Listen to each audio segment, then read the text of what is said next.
Mark Domanski here. We're going to pull a drain. People are really nervous about it, but it's actually not that bad. This is how we do it.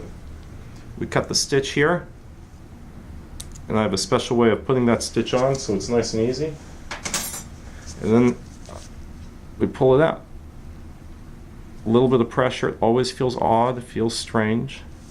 And this is a nice drain. You see this one doesn't have any extra kind of flange, so it comes out nice and smooth. They're often larger than people think, and that's pretty much about it. That's going to close up by itself. We put a little bandage with some antibiotic ointment on, and we're done.